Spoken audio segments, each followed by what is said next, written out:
Hello MSC, hello everyone, welcome back to my channel. तो आज के लेक्चर पे हमने बात करनी है पीएमओ अप्रोच पे। ओके, तो देखिए ना, बहुत ही सिंपल टॉपिक है, बहुत बेसिक है। आपको भी बहुत क्लियरली समझ में आएगा, बहुत सिंपली समझ में आएगा, बट आपने क्या करना है, चीजों को ध्यान से सुनना है। ओके, समझाने की रिस्पॉन्सिबिलिटी मेरी है, बट ध्यान से अगर आप सुनेंगे तो डेफिनेटली आपको चीजें क्लियर हो जाएंगी। ओके, तो देखिए ना, पीएमओ अप्रोच क्या है, कैसी सारी चीजें हैं, क्या इसके पॉइंट्स है, वो तो हम बाद में देखेंगे, बट पहले आप इसका एक इंट्रोडक्शन देख लीजिए, ताकि वो चीज अगर आपके माइंड में फीड हो जाएगी ना, बाकी चीजें आप सारी क्लियर कर लेंगे। ओके, तो देखिए ना, पहले मैं आपको बता दूं कि पीएमओ अप्रोच का आप यूज कहाँ कर रहे हैं, क्योंकि सबसे जरूरी चीज वही है। ओके, तो देखो ना, पीएमओ अप्रोच आप यूज करेंगे अगर आपको कोई कंपाउंड दे दिया जाए और पूछा गया कि कंपाउंड एरोमेटिक है, एंटी एरोमेटिक है या फिर नॉन एरोमेटिक है, तो आप ये फाइंड आउट कर सकते हैं with the help of PMO approach. तो हम सिंपली क्या बोलेंगे, पीएमओ अप्रोच का आप यूज कहाँ करेंगे अगर आपको चेक करना है कि कोई कंपाउंड एरोमेटिक है, एंटी एरोमेटिक है या फिर नॉन एरोमेटिक है। तो ये चेकआउट करने के लिए आपने क्या किसका यूज करना होगा, पीएमओ अप्रोच का यूज करना होगा। ओके, तो देखिए अभी तक क्या है, अभी तक आप हकल रूल का यूज करते थे। हकल रूल क्या है, आप अपनी जूनियर क्लासेस से 11th 12th पे पढ़ के आ रहे हैं, बीएससी पे पढ़ते हुए आ रहे हैं। बट देखिए, मैंने आपको कहा क्या बोला था, जब मैंने आपको एमएससी पे हकल रूल पे लेक्चर बनाया था, वहां भी मैंने आपको ये चीज क्लियर कराई थी कि हकल रूल ही अकेला ऐसा क्राइटेरिया नहीं है जिसकी हेल्प से आप aromaticity, anti aromatic behaviour, non aromatic behaviour को चेक करते हैं। हकल रूल के अलावा भी बहुत क्राइटेरियाज हैं जिसकी हेल्प से आप एरोमेटिसिटी, एंटी एरोमेटिसिटी और नॉन एरोमेटिसिटी को चेक कर सकते हैं, जिसमें से एक है आपका, वही है आपका पीएमओ अप्रोच। क्योंकि अब देखो, एमएससी लेवल पे आप सिर्फ हकल रूल का यूज करके एरोमेटिसिटी निकालना, ये तो बहुत बेसिक चीज है। ओके, आप ये तो जूनियर से पढ़ते हुए आ रहा है, बट अब लेवल पे, इस लेवल पे आ गए कि अब आप हकल रूल के अलावा भी जो दूसरे क्राइटेरियाज हैं उनके बारे में भी पढ़े, जिनमें से एक है पीएमओ अप्रोच। ओके, तो देखो, पीएमओ अप्रोच में क्या है, आपको कुछ ऐसा मिलेगा नहीं जैसा आपको हकल रूल में मिला था। आपको एक फॉर्मूला दे दिया था, फॉर्मूले की हेल्प से आप इलेक्ट्रॉन काउंट करके कैलकुलेट कर लेते थे कि कंपाउंड एरोमेटिक है, एंटी है या फिर नॉन है। ओके, बट पीएमओ अप्रोच में कुछ अलग चीज आपको करनी होती है। क्या करनी होती है, ये आप इसके नाम से समझ जाएंगे। देखो, इसके नाम में क्या लिखा है, जैसे पी किसके लिए स्टैंड करता है, पी स्टैंड करता है पार्चुगेशन के लिए, एम स्टैंड करता है मॉलिक्यूलर के लिए, ओ स्टैंड करता है ऑर्बिटल थ्योरी के लिए, यानी कि एक टाइप की थ्योरी है। ओके, थ्योरीज में पॉइंट्स क्या है, वो सारी चीजें हम बाद में देखेंगे, बट मैं आपको ये बताना चाह रही हूँ कि इस अप्रोच में, इस मेथड में आपने क्या है, कोई फॉर्मूला वगैरह नहीं यूज करना है। इसमें आपने यूज करना है मॉलिक्यूलर ऑर्बिट्स को, तभी तो एक टाइप की मॉलिक्यूलर ऑर्बिटल थ्योरी हुई। यानी कि इसमें आपने क्या करना है, अपने कंपाउंड के मॉलिक्यूलर ऑर्बिट्स बना रहे हैं, उन मॉलिक्यूलर ऑर्बिट्स की हेल्प से आपने कैलकुलेट करना है कि कंपाउंड एरोमेटिक है, एंटी है या फिर नॉन है। इतनी चीज क्लियर हुई, आपको यहाँ कोई फॉर्मूला वगैरह नहीं गिवन है, इतनी चीज क्लियर है। अब देखो होता क्या है, कैसे ऑर्बिट बनाते हैं, कैसे कैलकुलेट करेंगे, वो मैं आपको पहले सिंपली एक सिंपल से फॉर्मेट में समझाती हूँ। उसके बाद हम लोग सारे एक एक एग्जाम्पल करके जब चेक करेंगे तो आपको और सिंपली क्लियरली समझ में आएगा। ओके, तो देखो यहाँ पर को मैं आपको एक फॉर्मेट में समझाती हूँ। देखो, सबसे पहले हमें क्या होगा, हमें एक साइक्लिक कंपाउंड गिवन होगा। ओके, अब देखेंगे, आप बोलेंगे कि साइक्लिक कंपाउंड ही क्यों गिवन है। अब देखो ना, कंपाउंड में अगर हमने aromaticity, anti aromaticity, non aromaticity check करनी है, तो उनसे पहले इन क्राइटेरिया, जैसे हकल रूल, पीएमओ अप्रोच, इनको लगाने से पहले भी हमें कुछ कंडीशंस फॉलो करनी होती है। मैंने आपको हकल रूल के लेक्चर पे ही बताया था क्या होती है। देखो, कंपाउंड में अगर आपको ये सारे अप्रोच अप्लाई कराने हैं, उससे पहले आपको ये देखना होगा कि कंपाउंड आपका साइक्लिक है या फिर नहीं है। अगर कंपाउंड साइक्लिक है, देन आप आगे को बढ़ेंगे। अगर आपका कंपाउंड साइक्लिक नहीं है, तो ऑब्वियस सी बात है कि कंपाउंड में एरोमेटिसिटी हो ही नहीं सकती, चाहे आप कितना हकल रूल लगा दे, कितना भी पीएमओ अप्रोच या फिर कोई भी अप्रोच क्यों ना लगा दे। ओके, तो एक कंडीशन तो ये साइक्लिक की होगी। दूसरी कंडीशन होती है आपकी प्लेनरिटी की, कंपाउंड को प्लेनर होना भी जरूरी होता है कि अगर आपने कंपाउंड में एरोमेटिसिटी चेक करनी है, तो कंपाउंड को प्लेनर होना बहुत ज्यादा जरूरी है। अब प्लेनर कैसे होगा, देखो मैं आपको इसे सिंपली ये चीज भी बता देती हूँ, क्योंकि ये बहुत बेसिक रहता है, आपको इसकी नॉलेज भी होनी चाहिए।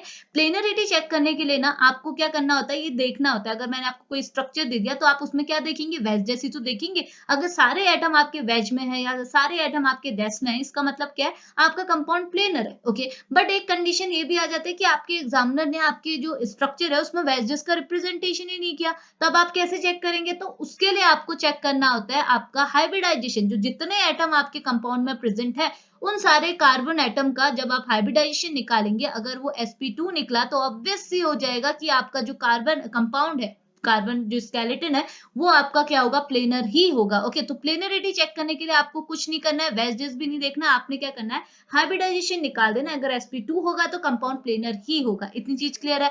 और तीसरी कंडीशन होती है कंजुगेशन। तो कंपाउंड में कंजुगेशन होना भी बहुत ज्यादा जरूरी है। कंजुगेशन भी पता है कि अगर अल्टरनेट पोजिशन में सिंगल डबल बॉन्ड प्रेजेंट है तो कंपाउंड कंजुगेटेड होगा। ओके, अगर ये चारों कंडीशन, सॉरी ये तीनों कंडीशन अगर कोई कंपाउंड फॉलो कर रहा है ना, उसी के बाद जाके आप अपने अप्रोच लगा सकते हैं, यानी कि इसके बाद जाके आप अपना हकल रूल लगाइए, इसके बाद जाके आप अपना पीएमओ अप्रोच लगाइए, इससे पहले अप्रोचेस नहीं लगेंगे। समझ में आया? यानी कि अगर आपके कंपाउंड ये तीनों टाइप की कंडीशन शो कर रही है, उसी के बाद ही आप चेक कर सकते हैं कि कंपाउंड आपका एरोमेटिक है या फिर एंटी एरोमेटिक है। नॉन एरोमेटिक का बिहेवियर कहां से पता चलता है? अगर आपका कंपाउंड साइक्लिक होने के बजाय असाइक्लिक हो जाए, यानी कि अगर ऐसा भी बोल सकते हैं कि कंपाउंड आपका साइक्लिक तो है बट प्लेनर नहीं है। अब ऐसा भी बोल सकते हैं कंपाउंड साइक्लिक है, प्लेनर है, बट कंजुगेटेड नहीं है। अगर ऐसी कंडीशन आए कि इन तीनों में से कोई भी कंडीशन एब्सेंट हो, तो उस केस में जो आपका कंपाउंड होगा वो आपका क्या कहलाया जाएगा? Non aromatic. ये कंपाउंड आपके नॉन एरोमेटिक होंगे। बट ये तीन कंडीशन फॉलो हो गई तो उसके बाद जो आपने आप सिर्फ एरोमेटिक और एंटी एरोमेटिक बिहेवियर निकालते हैं, नॉन नहीं निकालते। नॉन का पता आपको पहले ही चल जाता है। इतनी चीज क्लियर आ रही? तभी मैं बोल रही हूँ कि आपको aromatic anti aromatic behaviour check करना है तो सबसे पहले आपको कंपाउंड एरोमेटिक ही, मतलब साइक्लिक ही लेना होगा, क्योंकि साइक्लिक कंडीशन तो मस्त है। इतनी चीज क्लियर है? अब आपने क्या करना, अब आप क्या करेंगे, ये जो आपको साइक्लिक कंपाउंड गिवन है इसको आप दो फ्रेगमेंट्स में तोड़ेंगे। अब ये कैसे फ्रेगमेंट्स में तोड़ेंगे वो आपको मैं बताऊंगी, बस अभी आप ये माइंड में रखने की आपने अपना साइक्लिक कंपाउंड को दो फ्रेगमेंट्स में तोड़ना है। सपोज ये हो गया फ्रेगमेंट ए, ये हो गया फ्रेगमेंट बी। ओके, अब देखो फ्रेगमेंट्स में तोड़ के अब आप क्या करेंगे, क्यों तोड़ा, अब आपने बनाने हैं इनके मॉलिक्यूलर ऑर्बिट, क्योंकि आपको मालूम है ये पीएमओ अप्रोच में ये एमओ क्या रिप्रेजेंट कर रहा है, मॉलिक्यूलर ऑर्बिट। ये एक टाइप की मॉलिक्यूलर ऑर्बिट थ्योरी है।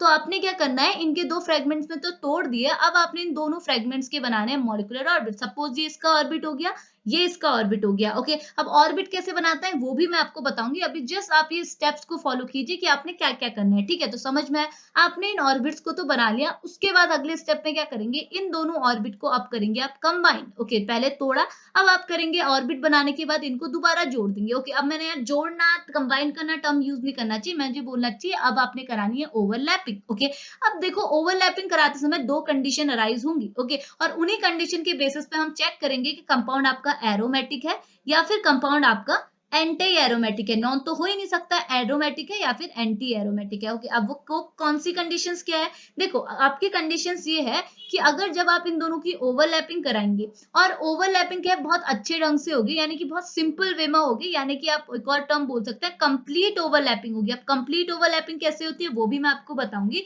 तो देखिए अभी बस ये सुनिए कि अगर यहाँ पर जो ओवरलैपिंग है वो आपकी कंप्लीट ओवरलैपिंग होगी, बहुत सिंपल वे में ओवरलैपिंग होगी, तो ऑब्वियस सी बात है अगर बहुत सिंपल वे में ओवरलैपिंग होगी तो आपके सिस्टम की क्या होगी, एनर्जी बहुत कम होगी। ओके, क्योंकि ओवरलैपिंग बहुत अच्छे वे में हो जा रही तो एनर्जी क्या लगेगी, बहुत कम लगेगी। और आपको ये चीज मालूम है कि एरोमेटिक कंपाउंड की एनर्जी जो होती है वो कम होती है compare to anti aromatic compound, क्योंकि जिसकी एनर्जी कम होती है वो ज्यादा स्टेबल होता है। और आपको मालूम है कि एरोमेटिक कंपाउंड आपका ज्यादा स्टेबल होता है, ये स्टेबिलिटी इसकी क्या होती है, ज्यादा होती है compare to anti aromatic compound की स्टेबिलिटी। ओके, और अगर एरोमेटिक कंपाउंड की स्टेबिलिटी तो ज्यादा है तो ऑब्वियस सी बात है इसकी एनर्जी क्या होगी, कम होगी, क्योंकि जिसकी एनर्जी जितनी ज्यादा होती है वो उतना ज्यादा अनस्टेबल होता है। तो यहाँ पर वो आपकी एनर्जी सिस्टम की क्या हो जाएगी, कम हो जाएगी। तो ऑब्वियस सी बात है एनर्जी जब कम होती है तो कंपाउंड आपका क्या हो जाता है, एरोमेटिक हो जाता है। ये चीज तो आपको समझ में आती है ना कि एनर्जी और स्टेबिलिटी का कॉन्सेप्ट। अगर किसी कंपाउंड की एनर्जी जितनी ज्यादा है कंपाउंड आपका उतना ही अनस्टेबल होगा, अगर किसी कंपाउंड की एनर्जी जितनी कम है वो कंपाउंड उतना ही स्टेबल होगा, क्योंकि एनर्जी कम है, वो थका आ रहा है, वो कहाँ से ज्यादा घूमेगा, वो क्या होगा, स्टेबल हो जाएगा, एक जगह बैठ जाएगा। ओके, तो यहाँ भी वही चीज लगती है, आपको पता है अगर ओवरलैपिंग बहुत सिंपल वे में हो गई, बहुत आसानी से हो गई, तो आपका क्या होगा, कंप्लीट ओवरलैपिंग आप उसे बोल सकते हैं।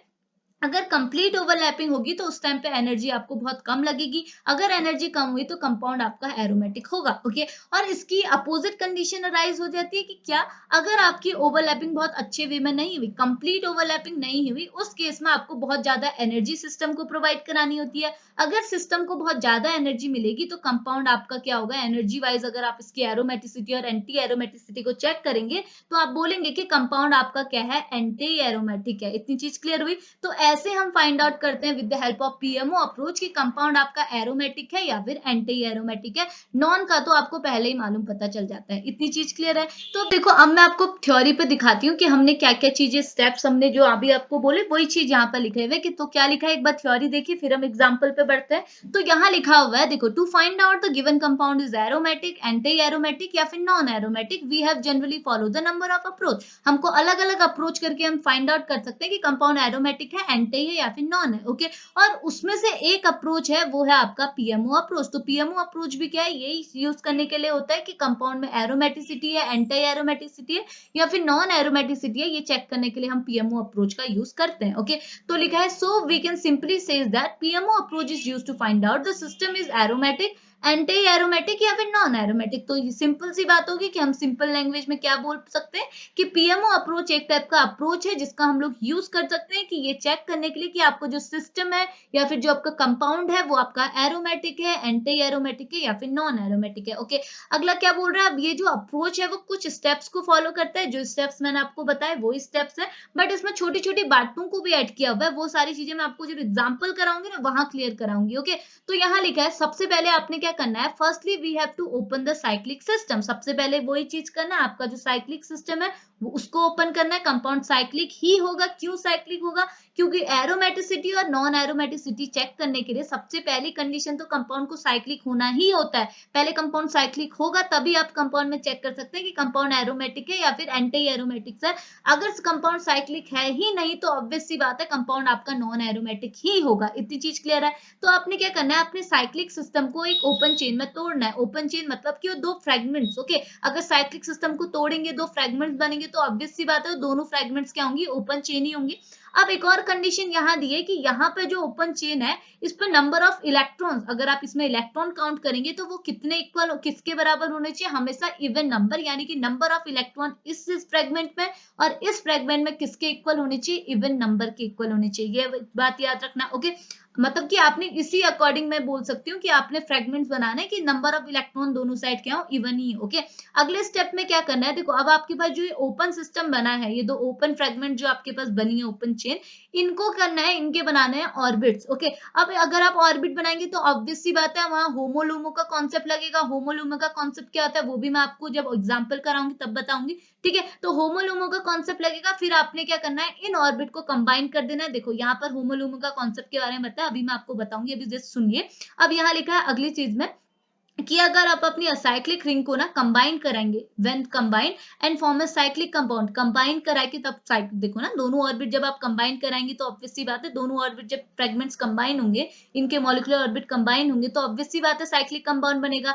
तो ये बोल रहे साइक्लिक कंपाउंड बना अगर उस टाइम पे आपकी एनर्जी कम है। एनर्जी कम क्यों होती है, मैंने आपको बताया कि ओवरलैपिंग बहुत अच्छे वे में होगी और एनर्जी कम होगी, तो उस केस में आपका कंपाउंड क्या बोला जाएगा, एरोमेटिक। अगर एनर्जी ज्यादा होगी, क्योंकि एरोमेटिक कंपाउंड की एनर्जी कम होती है, क्योंकि एरोमेटिक कंपाउंड स्टेबल होती है। अगर एनर्जी ज्यादा लगी, एनर्जी ज्यादा होगी तो उस केस में कंपाउंड आपका एंटी एरोमेटिक होगा, क्योंकि एंटी एरोमेटिक अनस्टेबल होता है। इतनी चीज क्लियर है। अब मैं आपको एक एग्जांपल से बताती हूँ, तो अभी ध्यान से सुनिएगा, ठीक है, कंफ्यूज नहीं होना है, बिल्कुल ध्यान से सुनना। मैं आपको आगे पीछे इसीलिए बता रही हूँ ताकि आपको कॉन्सेप्ट क्लियर करा सकूं। ओके, तो देखो मैंने ले लिया ये बेंजीन। आपको पता है बेंजीन एरोमेटिक है, क्यों, क्योंकि आपने हकल रूल के अकॉर्डिंग आपने भी चेक किया हुआ है, बट पीएमओ से भी हमने चेक करना है और आपको ये एरोमेटिक ही मिलेगा। ओके, तो देखो ना बेंजीन रिंग को आप दो फ्रेगमेंट्स में तोड़ सकते हैं। एक तो ये आपका 1,3-ब्यूटाडाइन का बन जाएगा, एक बन जाएगा इथाइलिन। अगर आप इन दोनों को कंबाइन करेंगे ना, पेरिसाइक्लिक में आपने ये चीजें सीखी होंगी, आप अगर इन दोनों को कंबाइन करेंगे तो ये बेंजीन ही बनेगा। यहाँ पर को समझ में आ रहा है ना, यहाँ पर को कंसंट्रेट रिएक्शन टाइप की होंगी,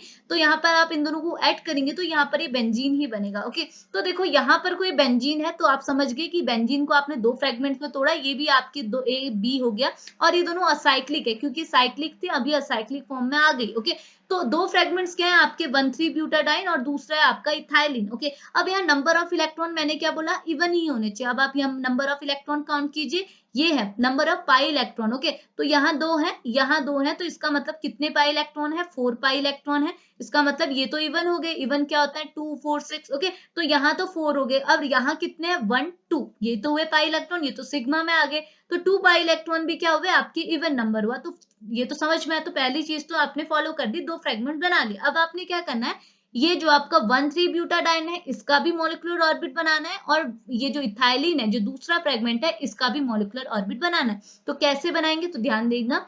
देखो आपका जो पहला फ्रेगमेंट है उसकी मॉलिक्यूलर ऑर्बिट में निकालना बताती हूँ। देखो ध्यान से सुनना, बहुत ज्यादा इजी है, ठीक है, जैसा आपने पेरिसाइक्लिक में किया वही सारे स्टेप करना है।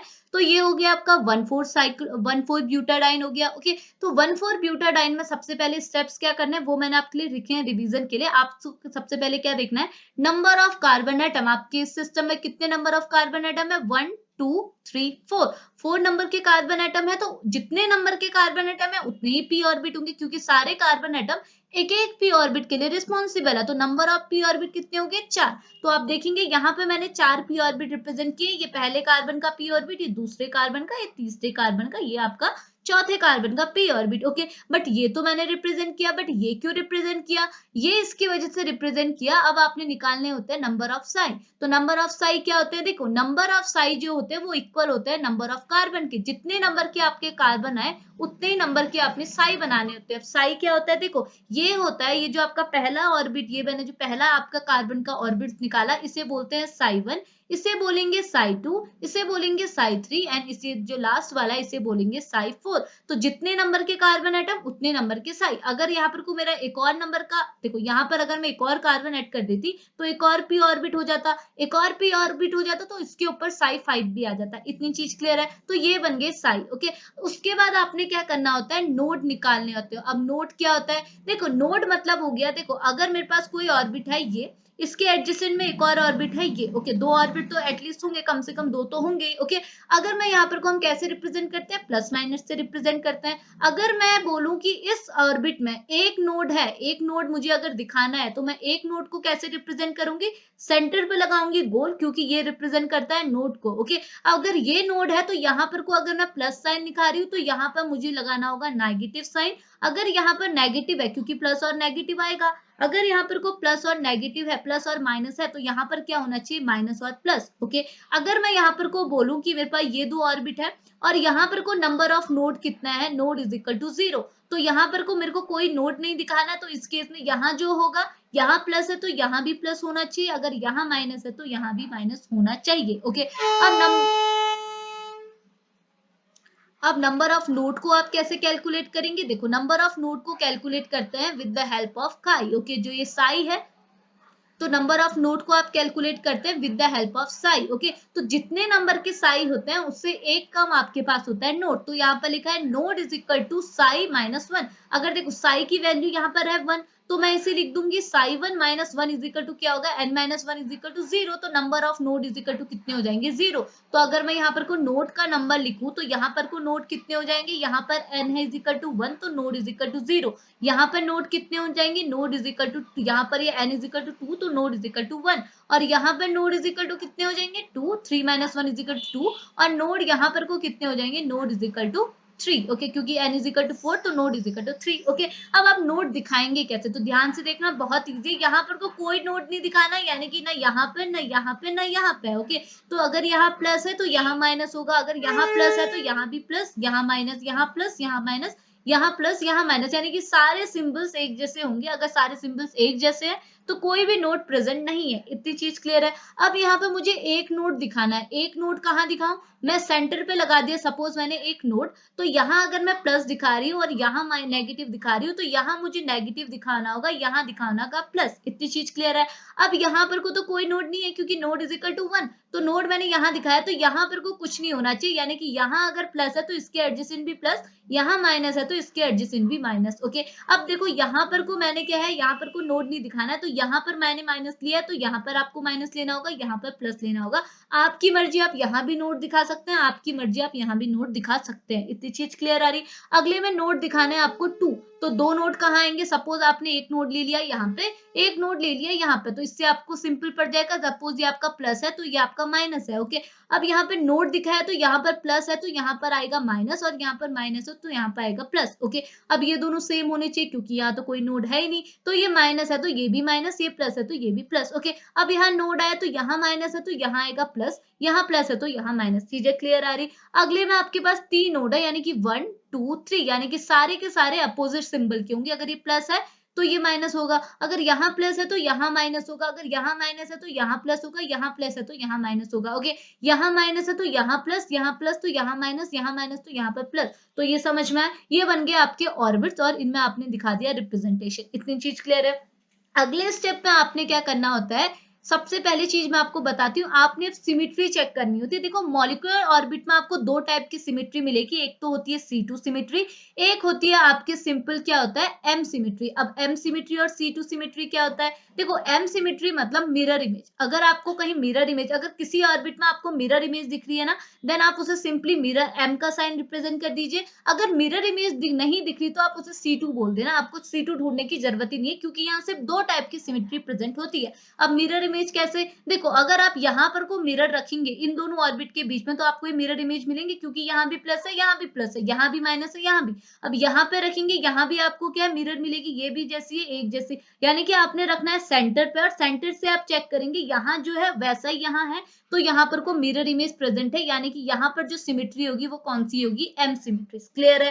अब यहाँ पर को कौन सी सिमेट्री होगी, आप सेंटर पे देखिए, यहाँ पर प्लस है, यहाँ माइनस है, यहाँ माइनस है, यहाँ प्लस है, यानी कि यहाँ पर को तो सिमेट्री बिल्कुल नहीं दिख रही, यानी कि यहाँ जो सिमेट्री हो जाएगी वो मिरर तो बिल्कुल नहीं है, तो यहाँ पर क्या होगी, C2 सिमेट्री होगी। ओके, अब आप यहाँ पर देखिए, यहाँ पर को क्या है, मिरर है या वो है C2 है। देखो यहाँ पर अगर आप देखेंगे, यहाँ पर आपने रख दिया मिरर। ओके, तो देखो प्लस है, प्लस के यहाँ माइनस है, माइनस है यहाँ प्लस है, यहाँ प्लस है, यहाँ प्लस है तो यहाँ भी प्लस है, यहाँ माइनस है तो यहाँ भी माइनस है, तो यहाँ की जो सिमेट्री होगी वो क्या होगी, M। ओके, और यहाँ की क्या होगी, C2। आप देख सकते हैं सेंटर पे आपने मिरर रखा, तो यहाँ माइनस मिलेगा, यहाँ प्लस मिलेगा, यहाँ प्लस है तो यहाँ माइनस है। ओके, तो सिमेट्री क्या होगी, C2। तो ये चीज समझ में आई कैसे निकाली, एक चीज ये निकालनी है। दूसरी आपने निकालनी है होमोल्यूमो का कॉन्सेप्ट। अब होमोल्यूमो क्या होता है, नाम से आपको पता चलता है, H मतलब हो गया हाईएस्ट, O मतलब हो गया ऑक्यूपाइड, M मतलब मॉलिक्यूलर ऑर्बिट। इतनी चीज क्लियर है। यानी कि अब आपने क्या करना है, इलेक्ट्रॉन की फिलिंग करनी है। इलेक्ट्रॉन की फिलिंग कैसे होगी दिखाती हूँ मैं आपको।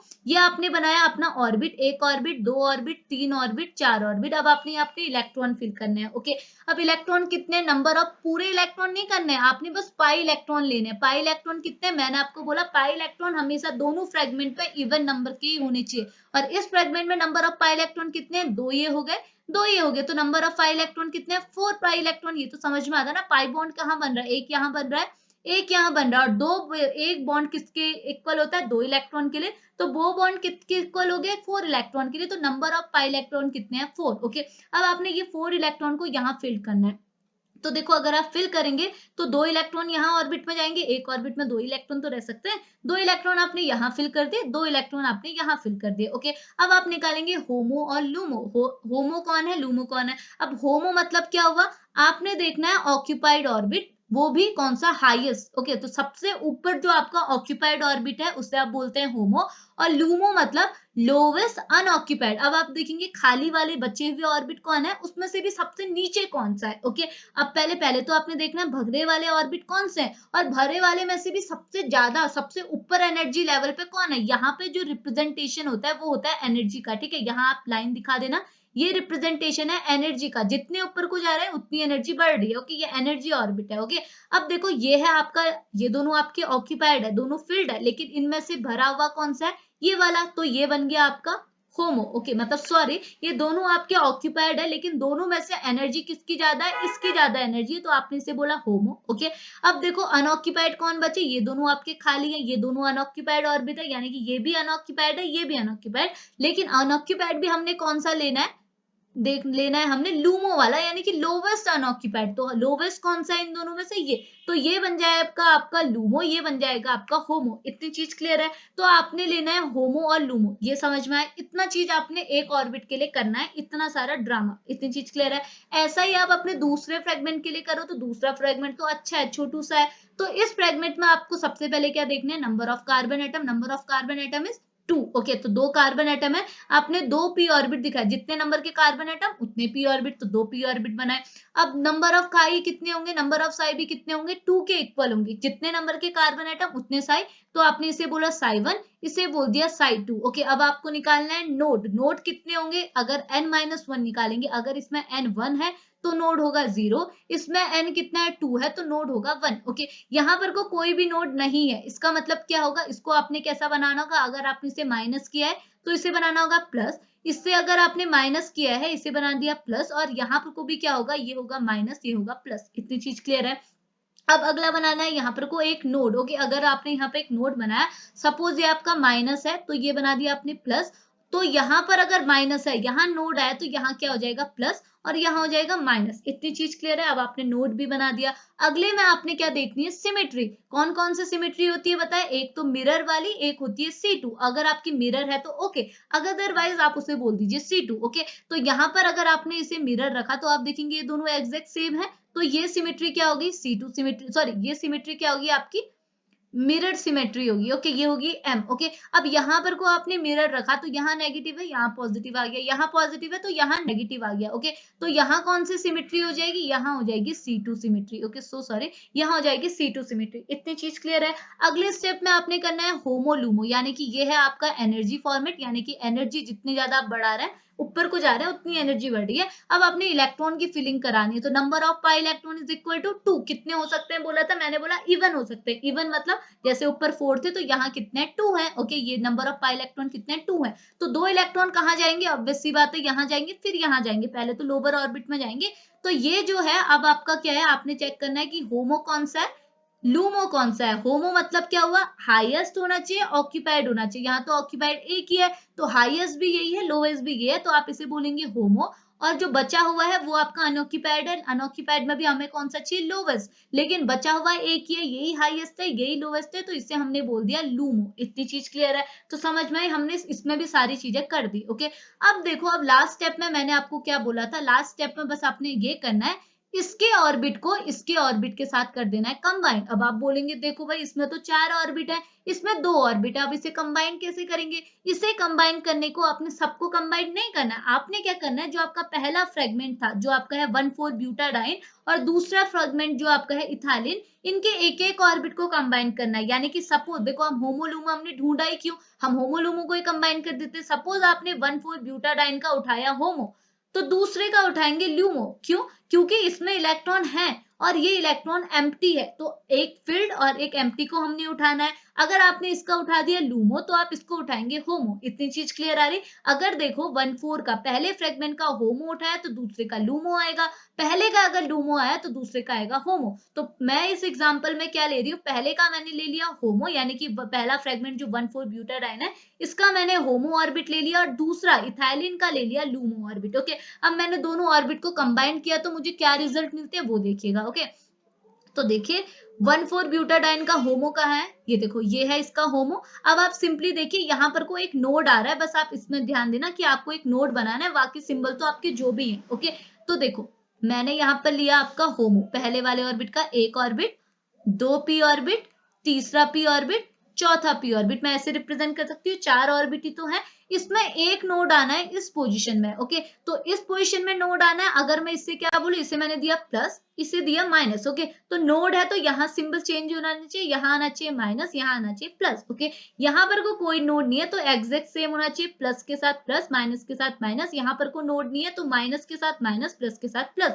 ये मैंने क्या लिया? होमो लिया पहले वाले फ्रेगमेंट का। ओके, अब मैंने दूसरे वाले फ्रेगमेंट का क्या लेना है? लूमो। तो पहला दूसरा फ्रेगमेंट क्या है? ये है, इसका लूमो है ये, तो यहाँ पर को भी एक नोड आ रहा है। ओके, तो आपने क्या लिया? एक फ्रेगमेंट ये है, दूसरा फ्रेगमेंट है आपका ये। ओके, मैंने इसे दूर दूर कर दिया क्योंकि इन दोनों के, इसके फर्स्ट और इसका फर्स्ट, इसका लास्ट। ओके, समझ में आ रहा है? इसका फर्स्ट फर्स्ट, इसका लास्ट लास्ट को आपने कंबाइन कराना है। तो यहाँ पर को अगर आप देखेंगे, यहाँ पे भी एक नोड आ रहा है, और हमने कैसा सिंबल लगाया? यहाँ पर है आपका माइनस, यहाँ है आपका प्लस। ओके, तो यहाँ पर को आपका क्या आना है? प्लस आएगा, क्योंकि उल्टे हो जाएंगे, प्लस है और यहाँ पर आएगा माइनस। ओके, अब आप देखो, इन दोनों के बीच में आपने करानी है ओवरलैपिंग।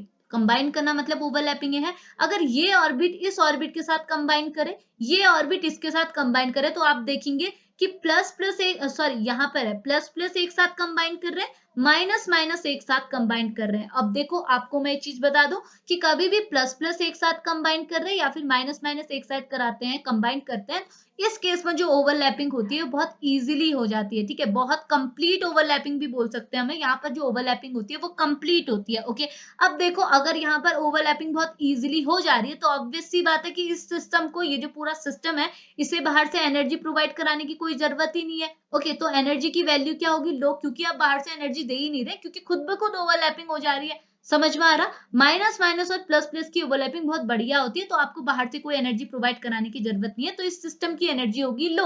ओके, अगर सिस्टम की एनर्जी लो है तो अब आपको चेक करना है कि कंपाउंड एरोमेटिक है या एंटी एरोमेटिक। जैसे मैंने आपको फर्स्ट में बताया था, जब मैं छोटा सा फॉर्मेट दे रही थी, तो वहां भी बोला कि देखो अगर आपको एरोमेटिक या एंटी एरोमेटिक के बीच में एनर्जी की वैल्यू निकालनी होती है तो आपको पता होना चाहिए एरोमेटिक कंपाउंड की एनर्जी वैल्यू क्या होती है, हमेशा कम होती है कंपेयर टू एंटी के कंपेयर में, तभी एरोमेटिक कंपाउंड को हम ज्यादा स्टेबल कंसीडर करते हैं कंपेयर टू एंटी। अगर स्टेबिलिटी वैल्यू निकालनी होगी कि एरोमेटिक कंपाउंड दे दिया और एक एंटी एरोमेटिक कंपाउंड दे दिया और बोला जाए कि कौन ज्यादा स्टेबल है, तो एरोमेटिक हमेशा ज्यादा स्टेबल रहता है। क्यों? क्योंकि एरोमेटिक कंपाउंड में एनर्जी की वैल्यू होती है कम और एंटी में एनर्जी की वैल्यू होती है ज्यादा। जिसकी एनर्जी कम होती है वो ज्यादा स्टेबल होता है, जिसकी एनर्जी ज्यादा होती है वो कम स्टेबल होता है। ये चीज क्लियर है? तो यहां समझ गए कि एनर्जी की वैल्यू हमें कम चाहिए, तो ये कंपाउंड आपका क्या होगा, एरोमेटिक, क्योंकि एरोमेटिक कंपाउंड में एनर्जी की वैल्यू क्या होती है, कम होती है। आप समझ गए? एक और चीज के थ्रू आप कैलकुलेट कर सकते हैं, वो ये, आप इनकी सिमेट्री चेक कीजिए।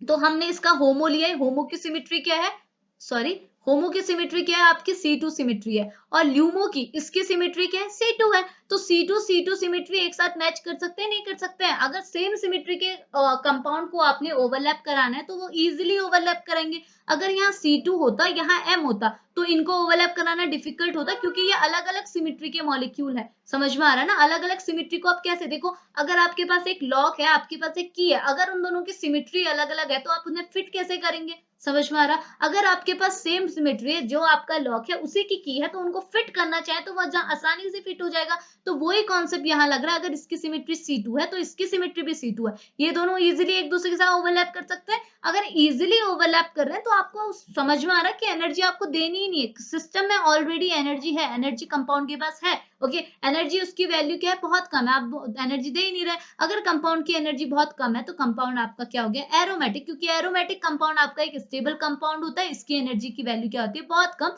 तो ऐसे आपको पता चल जाएगा कि कंपाउंड आपका एरोमेटिक है या फिर एंटी एरोमेटिक है। ये थोड़ा बहुत लंबा प्रोसीजर टाइप का है, इससे अच्छा तो हम हकल रूल से कैलकुलेट कर सकते हैं। तो देखिए, अगर आप कोई कॉम्पिटिटिव एग्जाम में ले रहे हैं तो आप क्या है, सीधे हकल रूल की हेल्प से चेक कीजिए, ये सारा पीएमओ अप्रोच का सरदर्द करना नहीं है। बट अगर आपसे पूछा जा रहा है तो पीएमओ अप्रोच भी तो एक टाइप का अप्रोच है, इससे भी तो हम कैलकुलेट कर सकते हैं। तो आप ये सारे फॉर्मेट में टीचर को एक्सप्लेन कीजिए कि कैसे कैसे हमने क्या क्या किया, कैसे हम लोग निकालेंगे कि कंपाउंड एरोमेटिक है या फिर एंटी एरोमेटिक है। चीजें क्लियर है? तो यही था आपका पीएमओ अप्रोच, काफी लेंथी था, थोड़ा लेंथी था, मैं भी थक गई बोलते बोलते, बट ये आपका पीएमओ अप्रोच होता है।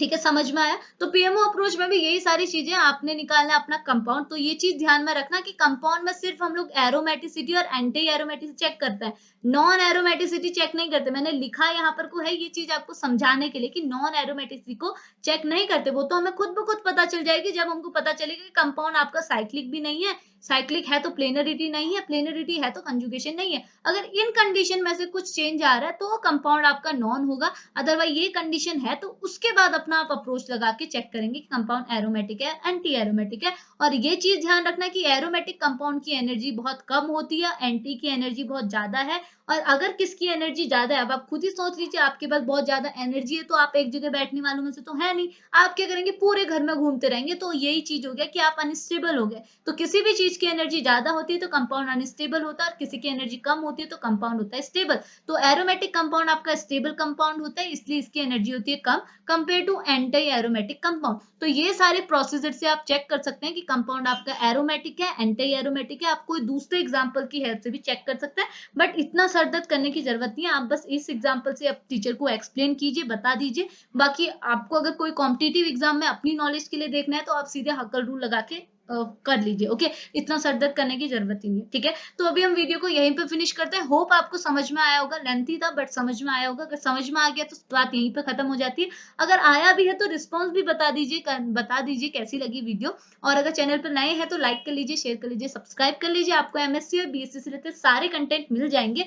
और एक और चीज की, अगर आपका कुछ सिलेबस अलग है, क्योंकि देखिए सारी यूनिवर्सिटी का सिलेबस एक तो रहता नहीं है, सबका थोड़ा थोड़ा वरी करते रहता है, चेंज थोड़े में आते रहते हैं। बट अगर आपको कोई पर्टिकुलर टॉपिक पे लेक्चर चाहिए तो आप उसे मैसेज करके मुझे बता सकते हैं। ठीक है, तो अभी हम लेक्चर को यहीं पे फिनिश करते हैं, मिलते हैं नेक्स्ट वीडियो पर। तब तक के लिए बाय बाय।